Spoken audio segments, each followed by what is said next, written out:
Hello and welcome to the DudeTube podcast, where we talk about anything and everything, from cars to computers to pretty much anything that interests the average guy. Today, our episode will be a little bit short and will be a little bit more unscripted than the average episode, because we kind of have run out of things to cover that we really wanted to cover in the certain categories. You can thank our best friend COVID for that, because not a lot of people are actually putting out new things and new news on things, and we don't want to just dig up off the wall things that we don't think are worth listening to. So we're going to be a little bit more off script today than we normally will be. So you're going to have to bear with us on this one a little bit. I'm joined by my other host, Harrison. Hello, and Jackson's going to be the main lead on this one today. Unfortunately, that's just how we decided to do it. Again, like he said, it's going to be unscripted, off the dome type deal. So that will result in it being a little bit shorter. But the next episodes will be, we will have a script and we will have it ready to go for y'all. Yeah, we're going to be a little bit more scatterbrained today. Kicking off, I'm reading right from my phone, the new Sony AirPeak S1 drone that was released at CES. That was teased at CES. It's going to come in at a price of $9,000. It's a professional grade drone. It was teased at CES 2021 in January, and it looks to be a competitor to the DJI Inspire series drone. Huh. That's going to be... and who's this made by again? Sony, and it's going to have an 8K compatible Alpha 1 camera on it. Interesting. That'll be interesting. With the camera, the drone will have around 12 minutes of flight time, though it can achieve 22 minutes without any load. It's also worth noting that the camera needs its own batteries. It isn't being provided power by the drone. Sony released a little teaser video on YouTube of it, and it can stay stable in winds of up to 44.7 miles per hour. That's 20 meters per second, double what DJI quotes for the Inspire 2. And it has 5 sets of stereo cameras that let the drone, and an infrared rangefinder that should help the drone stop before it hits obstacles and stay steady even without satellite reception. Huh. So it's a completely off the grid type drone for anybody that's using it in remote places. Well, I think it's gonna have GPS, but I think if, for instance, you lose GPS signal for one reason or another, you and I both have drones, Harrison, and I don't know if you've flown to certain places, and sometimes we don't have GPS signal, and it makes flying our drones a little bit more problematic because they rely a lot more on GPS than some drones do. Yeah, and I actually just flew mine just the other day for work. We were out at a farm and in the middle of nowhere, and I pulled it out. We had to scout out a couple places, so we couldn't get there with the truck, so we had to go and use a drone. It was either that or bringing up my four-wheeler, and I really didn't want to. Well, out there, I usually pick up anywhere between 10 to 12 satellites on my drone. Well, out here, I was only picking up 2, and it was being a very, very big issue for me. Yeah, I've totally been there, done that. I've had an issue in the past with one of my drones having issues picking up satellites, and I actually had to go in and get a piece of the board replaced because it wasn't talking to the satellites. So this AirPeak is also really, really quick. It does 0 to 50 in 3.5 seconds, and its top speed is 56 miles an hour. And it is worth noting, though, that's without any sort of attachment. Huh. I've never seen Sony build a drone before. So for comparison, the DJI Matrix 600 Pro which costs around 7 grand without a gimbal or camera, has a top speed of 40 miles an hour on a quoted battery life of 32 minutes alone, or 16 minutes with a 13-pound payload using its stock batteries. 13-pound payload. What would you be throwing on this that'd be weighing 13 pounds? If you have a FLIR camera, like a thermal imaging camera, the Matrix, the DJI Matrix, is also one of the drones that is able to carry a payload. Like for instance, if there's a huge like avalanche, for instance, and somebody's trapped or something, or you can't get to them, but you can get to them by air, you can drop in a sandwich and a bottle of water or something, or special life-saving equipment that would make it doable. That's kind of the type of deal that the Matrix was kind of designed for. It's kind of a search and rescue drone. Interesting. So okay, yeah, I see what you're trying to say. I'm getting a picture together now. Was kind of thinking. I mean, I don't know when I'd ever be putting 13 pounds on a drone, but to everybody, to each their own, in a sense. But that was just interesting to me that's a thing. Yeah, Sony expects to ship it in the fall and will be offering a service plan to cover damage that could occur from crashes. It will come out with a price tag. While you won't get a camera or a gimbal for the Air Peak S1's $9,000 price tag, it does come with 2 pairs of propellers, the controller, 2 batteries, and a charger for 9 grand. 9 grand? 9 grand. Is this thing gonna be making me coffee too in the morning? It better be for 9 grand. Good lord, I can think of so many other things to be putting 9 grand towards. Honestly. Yeah, you and I both. Let's see what we got next. Harrison, do me a favor and look up the 2022 Toyota Tundra rendering attempt to peel off the camouflage. I'm reading an article here that's supposed to be what the new 2022 Tundra is supposed to look like. Someone has tried to kind of dissect everything that they've got and put together a picture of what the new Tundra is supposed to look like, but we haven't seen a actual complete rendering via Toyota. This article looks to be Harrison. It gives me, I'm trying to think of what it gives me vibes. It gives me Denali front headlight vibes. Yeah, I mean, Denali for sure. Of course, they chose to go with toilet bowl brown for the teaser Yeah, color did. here. They did. They totally did. It kind of does. I mean, And look at the taillights. They look Denali to me also. I mean, they stuck with the rigid fender flares for the wheels. That's kind of Toyota style. Yeah. They did. I mean, they kept a couple things, yeah, but I'm honestly also trying to put it together here, but I'm also kind of seeing. Are those the fog lights beneath the grill, by the way? They look to be. That's kind of an interesting place for them. For those of you that obviously can't see because you're obviously not looking at the article right now, the fog lights are actually like below the grill, but above what I would call the actual bumper. They sit like right above the bumper. Right above the front bumper fascia. Yeah. I'm also getting a sense of, well, they got the Raptor lights. That's not surprising. Okay. Let's talk about that for a second.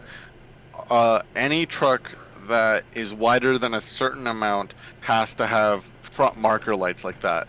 So it might be a wider truck that requires to have the front marker lights because it's wider than the has to be.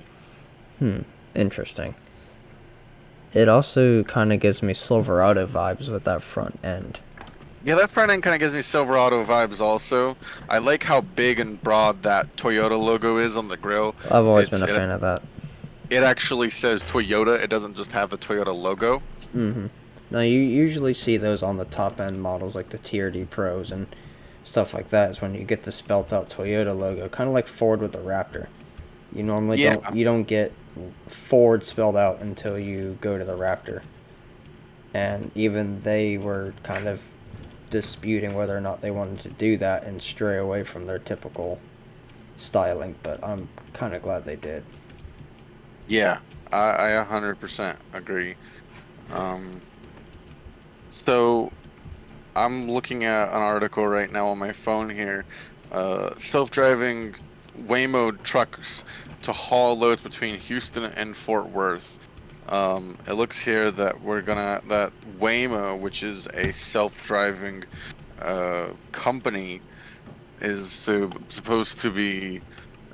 They've had some trucks that are self-driving from it operates in a suburb of Phoenix. The company started experimenting with this, adding its autonomous technology to freight haulers several years ago. And in 2018, it began testing those trucks in the Atlanta area, which, mind you, Harrison, I know you've driven through Atlanta, and I have too, but for those of you that haven't, that is a busy, busy, busy area. That's a rough place to be driving a semi truck through.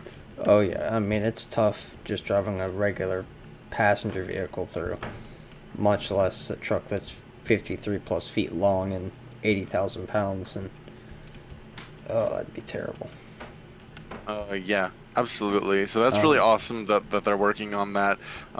I think that this is kind of a give and take thing because it gives us the opportunity with self-driving technology to have, semi trucks that are self-driving.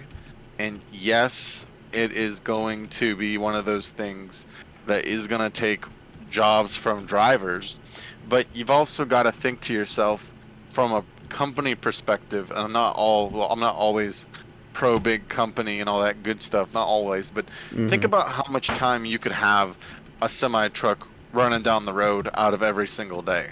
As it sits at this very moment, the average semi truck is only allowed to drive 8 hours per day, if I'm not mistaken. And after that, they have to have an 8 hour rest or a 16-hour rest. I can't remember how much it is. I want to say it's 8 hour rest. And basically, they get to go over and do it all over again. But the idea of having a 24-hour driving truck, you know, that would be amazing. You could literally drive a truck from one side of the United States to the other side of the United States nonstop in like 30 something hours. Now, are these going to be electric trucks? Are they going to be how's the refueling process going to go? Are they going to have they're going to automatically pull into like a automated refueling station that's only for these trucks, and then it automatically Probably refills it? from the start, yeah. However, this doesn't talk about this in the article, but you got to think, Harrison. Just You're curious. probably gonna have to have somebody on board that is kind of caretaking the truck and probably rides along and monitors everything going on with the truck. And for instance, if the truck has a blowout, who's going to deal with it? The person that's riding along with it. And if there's an issue with the engine, who's going to deal with it? The person riding hmm along with it. And it probably will pull into a fuel station, any fuel station at this moment, and probably will have the assistant, fill it up, and then it'll click a button that says go, and the truck will continue driving along. hmm Um, I think that's probably the future. I know it kind of seems kind of like we're on the back burner, but unless you can drive 24 hours straight, 365 days a year, I don't have a problem with it myself. Yeah, and I don't think anybody would have a problem with it, especially since I mean, you know, human operated trucks are never going to be out of the picture. But if you work for a company that has automated trucks, that means because keep in mind, they're paying more people to drive when, if they have automated trucks, they can hire only a couple people. Those people get better pay, better benefits, more time off, more time with their families. They don't have to drive as much compared to a company that's only hiring real people, and then in the long run they're being paid less vacation time, and stuff like that. Yeah, and I don't even know if I would go as this far to say this, but um, the idea of somebody riding along, and if the truck can obviously drive itself, I wouldn't be completely surprised if the assistant was able to take, you know, on a 4 hour nap here and there as it's running down the road, and be able to get some sleep while the truck is actually driving. And obviously, if a problem arises, an alarm goes off inside the cabin, and he gets up and he looks it over and tries to figure out what the hell's going on. Mm-hmm. No, it's just time will tell. To be honest with you, that's what it really comes down to. Time will tell what the plans really are, and Yeah. I'm just I'm curious to see where things are actually going to go, where they're going to end up, and we'll just have to wait and see. Yeah, and on this same talking of semi trucks, I would like to hit on the Tesla electric semi truck for a moment here, Harrison. It says here, I'm on the Tesla's website, tesla.com/semi. Tesla Semi is the safest, most comfortable truck ever. 4 independent motors provide maximum power and acceleration and require the lowest energy cost per mile.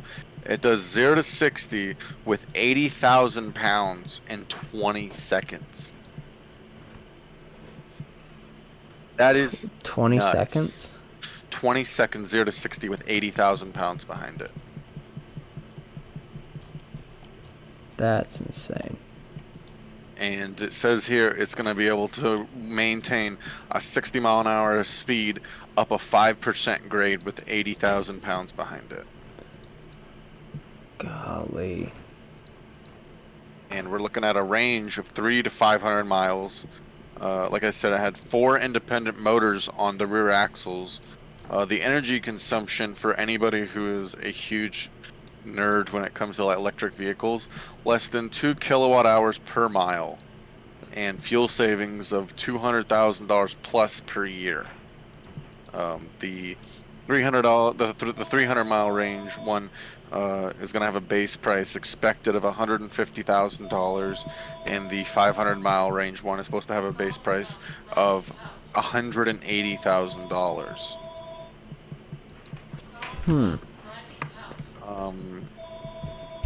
That's kind of crazy that this truck is able to go that fast, that quickly.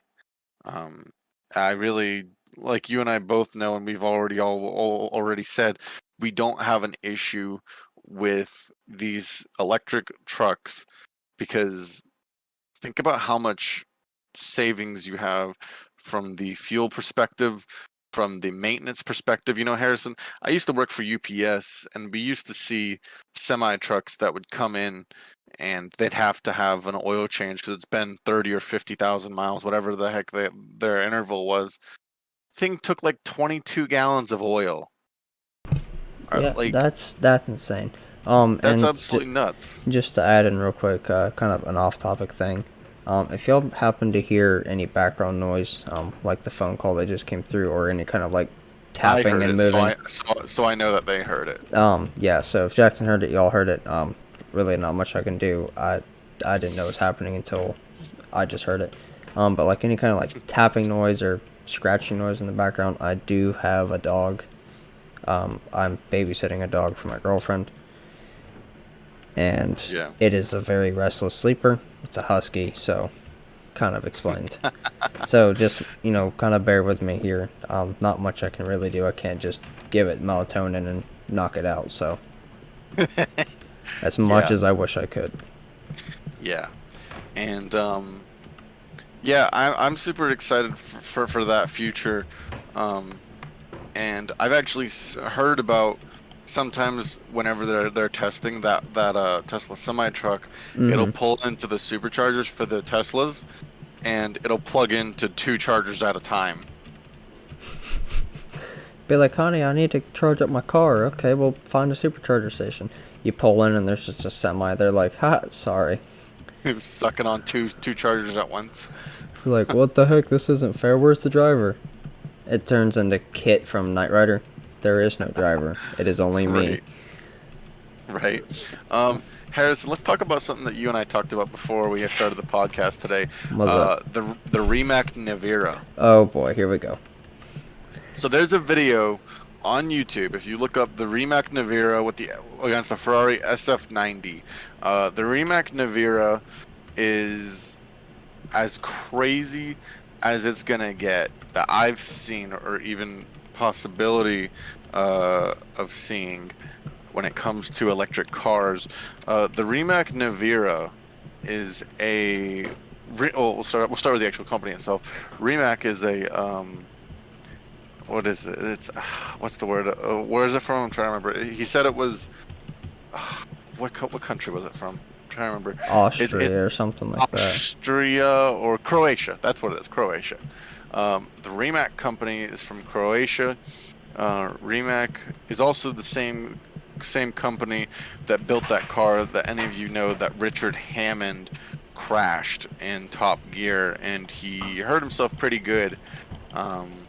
And that was the one where the fire took like 12 to 26 hours to completely extinguish because the battery cells, they'd extinguish it, but it'd melt through to the next cell, catch on fire, go out, melt to the next cell, and there was like 2,000 cells Something crazy like that that. caught on fire, and they just had to keep watch on it, and that's just that's a massive biohazard situation at that point. Yeah. Yeah. That's crazy. So But as you were saying, it is a serious car. The specs for that, I'm also trying to convert this into pound feet of torque, so that freedom we units. can, yeah, freedom units exactly.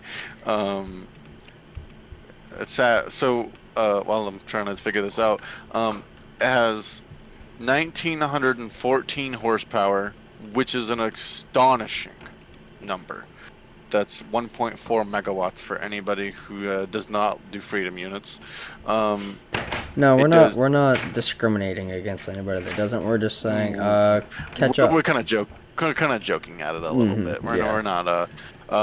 We are looking at 2,360 newton meters of torque, which Harrison converts to 1,740 pound-feet of torque. Now, to put that in perspective, the average truck that people buy here is the 6.7 Super Duty, the Power Stroke. That's a big motor in itself. That's only 455 horsepower and 1,050 pound-feet of torque. This truck has almost, or this car has almost double that. And people already know that those F-250s and those 6.7s do not play. You can put 40,000 behind one on a gooseneck, and it's gonna be like, huh? We're doing what now? Okay, that's fine. Right. It has a 0 to 60 in 1.85 seconds. You know how astonishing this? You're gonna need fighter pilot certifications to drive it, because the G-forces are just gonna be knocking drivers out left, right, and center. Yeah, this is definitely a scary car as far as acceleration wise. Definitely And not the best idea for your teenager.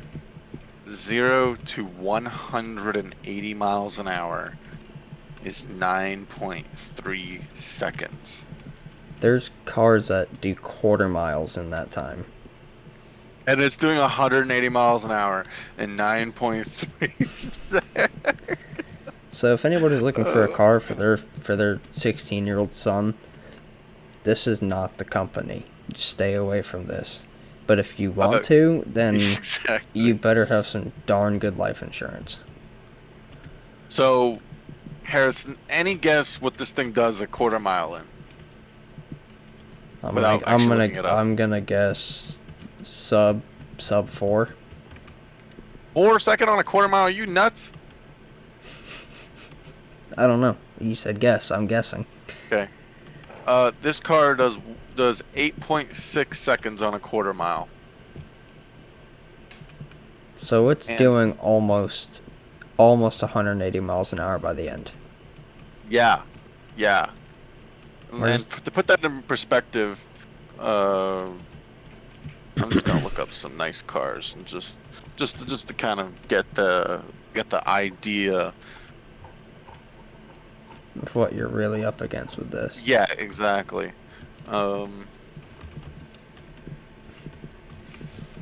Looking for something Lamborghini. I'm looking for something Ferrari. Okay, so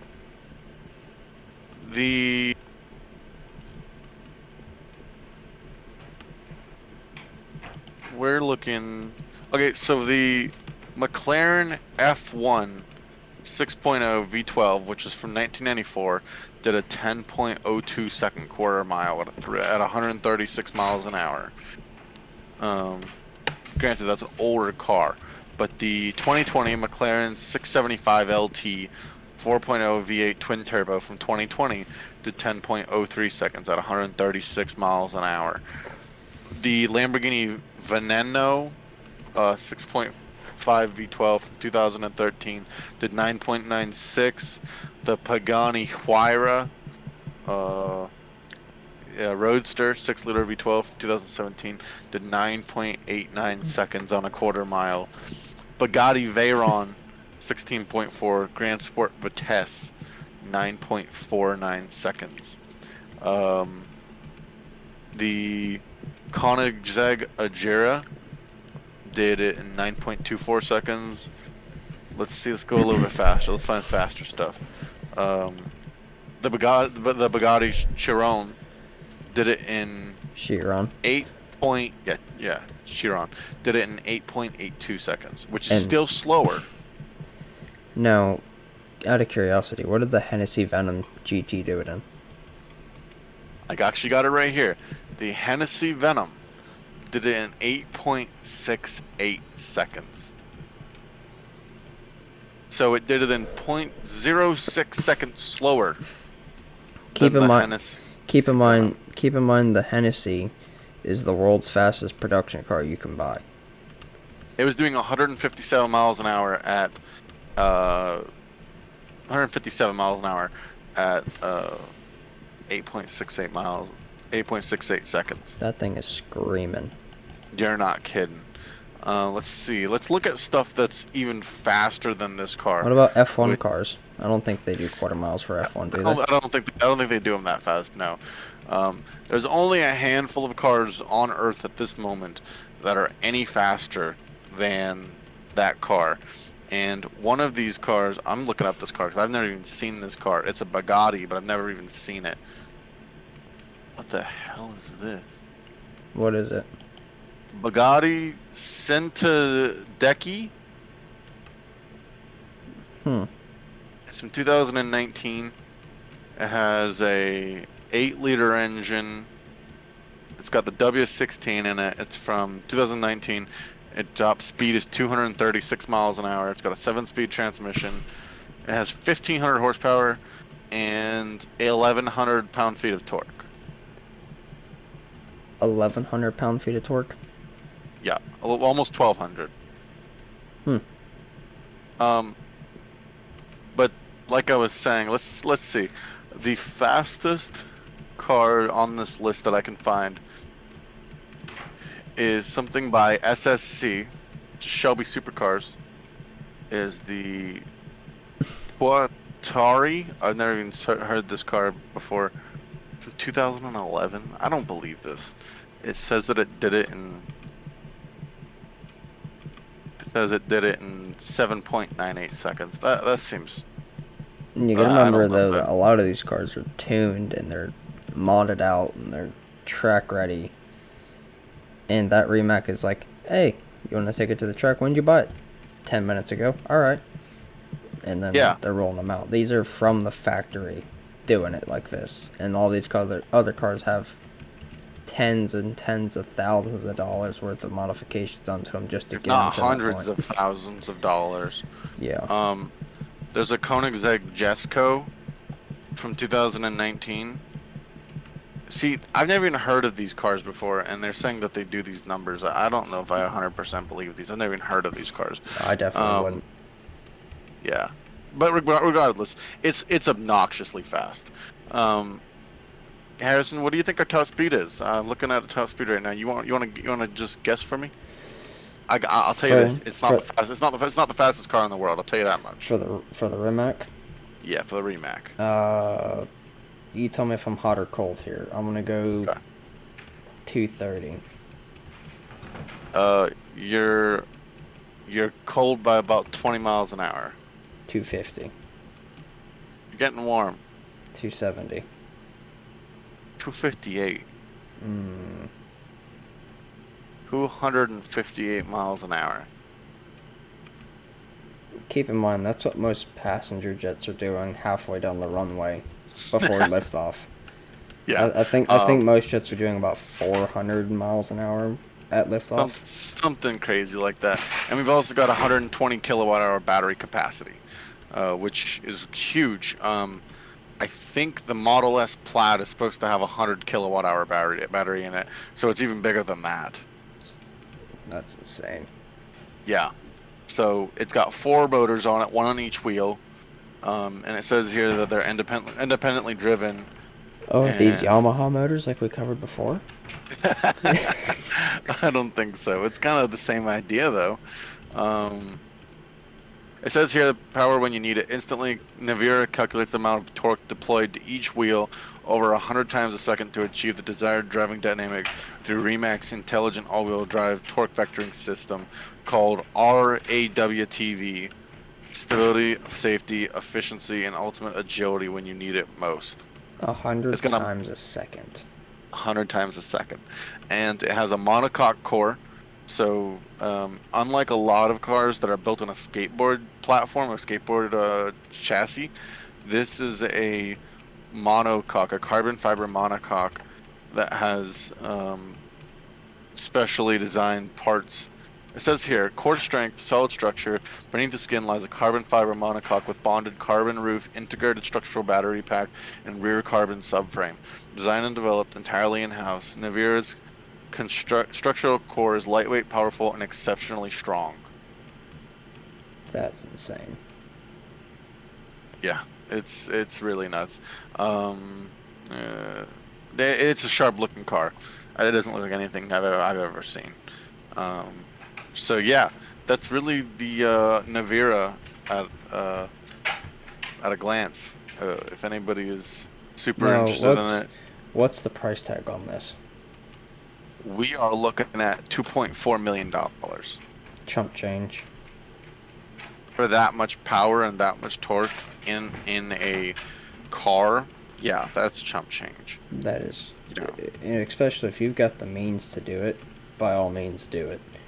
But Yeah, I agree. I 100% agree. that's just insane to think about. Yeah, I absolutely agree. There's nothing more that I can think of that I think I'd want more in a car right now. I Oh think my gosh. that's just so much power in such a small. That's just insane. Yeah, and honestly, I'm happy that somebody is pushing the envelope. Um, because if nobody's pushing the envelope, we'll never get any farther than we already are. Mm-hmm. And it's good. It's good to see that. It's really good to see that because, if Rimac is giving this kind of ability and this kind of power and this kind of price tag, that's going to push Ferrari, that's going to push Lamborghini, that's going to push Bugatti to build a faster, more competitive car. If Bugatti gets shown up by some startup company named Rimac, and they're like, "What the hell? We're a multi-billion-dollar company, and yet we're getting walked by this electric car. Mm-hmm. What the hell? We got to go back to the drawing boards and build a better car." Mm-hmm. It definitely lights a fire under them and says, "Hey, step up your game because you kind of suck right now." Now I'm gonna because I have a buddy that actually owns quite a few supercars. He just recently bought a 2020 Hurricane. He did a lot of crypto mining back in middle school and high school, back when Bitcoin was still pretty low, all the way through high school, and he's still doing it. He's my age, so he's about to turn 21. And he just recently went to Lamborghini and he picked up a 2020 Hurricane. It's the light blue. I don't know what the color codes are for him. And he buys them for fun, but when I first met my girlfriend, because she lives down where he lives, I stopped by and it was interesting to see, but just you watch the videos of them as kids and you're like, well, those cars are so fast, this and that, and fast forward 10, 15 years and you see where we're really at, and it's just crazy to see where we've come. And keep in mind, those are all V10, V12 engines, and they'd get walk like a chihuahua in a park, you know, by the Rimac. It's just so crazy to me to see where we've come. Yeah, It's just really like I don't have any words to describe it. It's just awe inspiring, to be honest with you. yeah, I 100% agree. We're gonna shift gears a little bit, and we're gonna go to the 2022 Toyota Land Cruiser Gazoo Racing Sport. Shows off Oh. its new off-road tech. Yeah, So we covered the Yaris too. we did cover the Yaris in a previous episode. No, hold on. Uh, You said Land Cruiser, Land Cruiser, yes. the $80,000 SUV that the Karens drive to bring their kids to soccer practice. Yes, that you and I both regard as the king of the hill for overlanding vehicles. Yes, that's who I'm talking about. You better get to talking. I'm curious about this. So, the new 2022 Land Cruiser gains the new model gains a crawl control system. When activated, it makes sure the vehicle accelerates forward in a gradual manner. This means the Yeah, driver only has to handle braking. This was that's not the. something that was previously offered on Land Cruiser. It was Mm, offered on Tacoma, but yep, it was not offered on Land Cruiser. yep. And they're Um, actually. I don't know if I wish they bring it to Tundra, but to be honest with you, I'm kind of swaying from Toyota a little bit when I'm looking here for my new truck, but we'll just have to see what they come up with. But continue. So, also when using crawl control, there's a turn assist feature that brakes the inside rear wheel during hard cornering to allow for a tighter turning radius. So basically, it kind of does like a tank turn a little bit idea to get around a Hmm. tight corner. Like a So it literally like a sends. skid steer or a zero Yeah, turn mower. yeah, exactly. It's gonna be somewhat like that, which is a, kind of an interesting feature. I've never heard of such a thing on a gasoline, off-roader, which is a really cool idea. Uh, but it says here the new Land Cruiser has front, center, and rear locking differentials. If you get into a really sticky situation, you can activate them from buttons on the center stack. Um, it says here it has 9 inches of ground clearance. The approach angle is 32 degrees and the departure angle is 26.5 degrees. Power comes from a gas-fueled twin-turbo 3.5-liter V6 that makes 409 horsepower or 305 kilowatts for our overseas viewers, and 479 pound-feet of torque or 650 newton meters of torque. There's also a twin-turbo 3.3-liter diesel producing 305 horsepower and 516 pound-feet of torque, which I'm assuming is not for the North American market. This is probably going to be an option for the Aussies. The Aussies always get the good stuff. It's ridiculous. We don't get any diesel Toyota vehicles in America. Unfortunately. It says here, it doesn't seem like Toyota is bringing the new Land Cruiser to the United States. However, there's a possibility of a Lexus badged version being available in America at some point. So Harrison, we don't even get this option. We don't even get this Land Cruiser. Oh, you can get it. Just nobody has to know. Or you can do the even better option, the even cooler option. Get the opportunity to meet the Folger Action crew live. Just simply move to Australia. Yeah, that would be too easy, too easy to do. I really wish Which it was that simple. if I remember correctly, that's kind of your and I's life end goal here is to do that. I don't know if you're Yeah, still sticking with that. I mean, I'm talking retirement age. Hopefully not retirement age because I'm not going to be 70 years old driving, you know, through all these trails. No. I'll have the money to do it, yeah, but I'm not going to do it at 70 years old. I'll be like, oh, Jackson, I think my hip popped out. It's like, push your clutch in. Oh, it's not my, it's suffer cardiac yeah, arrest because I have a tire blowout. I'm like, I can't do this today. Give me my life hands. yeah, yeah, absolutely. Um, absolutely. There's so many things I want to do, but I just don't have the means to be able to do it at this obvious time. Mm-hmm. I got one more topic before we go. Um, since we're gonna like I said, we're gonna be doing a shorter episode today. Bitcoin will soon be an official currency of El Salvador. It is the first country to make the cryptocurrency legal tender. El Salvador has passed a resolution to make Bitcoin a legal currency, which makes it the first country to do so. According to the law, citizens will be able to use Bitcoin to do anything and everything from paying taxes and paying off debt to buying goods and services. The move was campaigned by President Nayib Don't even Bukele. try. I don't know how to Don't say even his name. try. I don't know how to say So, his name. my question real quick is, if that's the case, are they gonna make it a stable currency where it's not so volatile? And also, how's the inflation gonna do? Because you can have, let's say you have a buddy that lives in El Salvador. Say you have, you know, Jose. I don't know. I'm not trying to be racist, but I'm just coming up with a Spanish name. But he's got Bitcoin, right? And that's a legal currency over there. But you say he's got 0.5 of a Bitcoin, which is like $9,000, right? Yeah. And you've got 55 Bitcoin. Who's saying that you can't just give him 30 of them? And now he's making bank by simply just hitting transfer on your computer.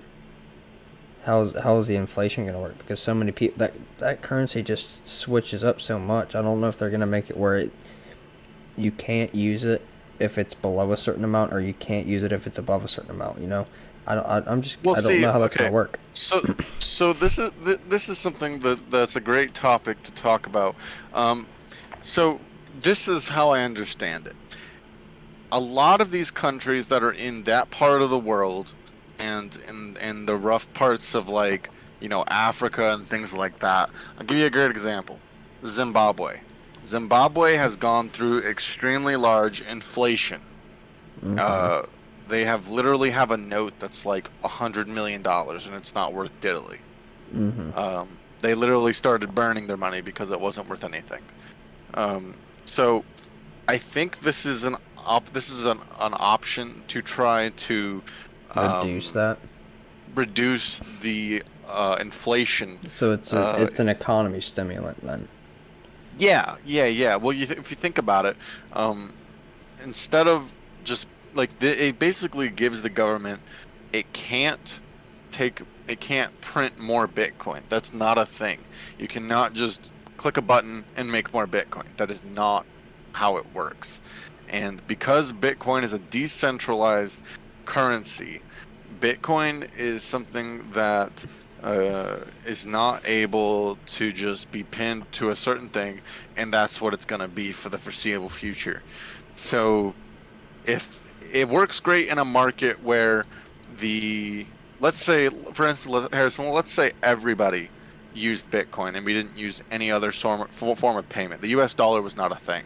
Mm-hmm. Nobody would know, you know, for instance, if you're a shop owner and you say, okay, I'm gonna go buy this, and this. Okay, well, I'm gonna go buy it with my Bitcoin. It's the same deal as buying it with US dollars. It's the same deal as buying it in any other currency. If everybody is dealing with that currency, it is not something that is going to be that big of a deal. But as soon as you convert it to other dollar, you know, currencies, then it becomes a little bit more of a problem.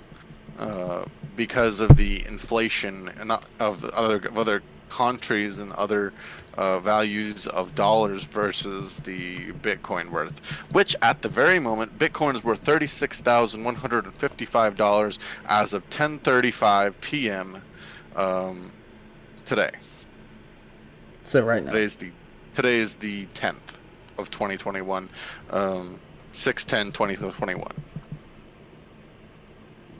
So that is, I think, the idea of doing this, which is I think it's a great option. mm-hmm. When you're having that issue. Yeah, I mean, I'm not opposed to it by any means. That's definitely an interesting way of fixing that issue for sure. Yeah, and also it says here that it's basically a way of helping those that don't have access to banks, Mm-hmm. and it helps people send money back to the country from abroad. But critics worry that it'll be more show than substantive change. So Hmm. it's just an interesting thing, and I just wanted to touch on it because this is the only place like this in the world. Yeah, it's the only place as of right now that's doing this kind of deal. Yeah, absolutely. This might change in the future, though. Yeah, I mean, I definitely wouldn't. Don't count your chickens before they hatch. But um, I I'm curious to see how that's gonna end up. I just don't. I really don't know. I just really don't know. Just Yeah, I think keeping that regulated is gonna be very difficult for them. But I don't think that they seem to be too worried about it. yeah, Um, I agree. you know what I mean? It just I don't think they're really too worried about it. And Yeah, I don't know if that's a good thing or a bad thing. only time will tell. The Hmm. rest of the world will sit and watch. Yeah, they'll. Yeah, we'll just have to wait and see. Yeah. Okay, well, I think that's the last topic of today's episode. We really appreciate everyone watching and listening to us. We are currently on iTunes. We are on YouTube. Harrison, do you know if we are on Google Podcasts yet? I am still working on that. It's actually what I'll be tackling tomorrow is figuring out the deal with that. We're supposed to be. Um, don't think that we are, uh, but we will get that figured out before too long. Okay. So we're slowly doing what we got to do to spread out our tentacles in every direction. So we hope everyone will listen to us and subscribe to us. And yeah, guys, stay tuned to the Dude Tube. And we will have some more episodes out once me and Harrison here get the chance to do so. Yep. And And you guys have an awesome night or day, whatever time it is, wherever the heck you are. And everybody have an awesome rest of your evening. just to add on, we will be uploading these on our Facebook page, as well as our website. You can find the link for that on our YouTube or on the Facebook page as well. Like I said, or like Jackson said, we're slowly trying to work on expanding, getting the show out there. Um, just takes a little bit of time to get set up and get everything working smoothly. Um, and like I've said before, there's going to be a couple things that are going to be a little bit rough around the edges for right now. So, Absolutely. So I think that's going to be it for today. And I think we're out, Harrison. yes, sir. All right. All right. See y'all guys in the next one. Later. Bye.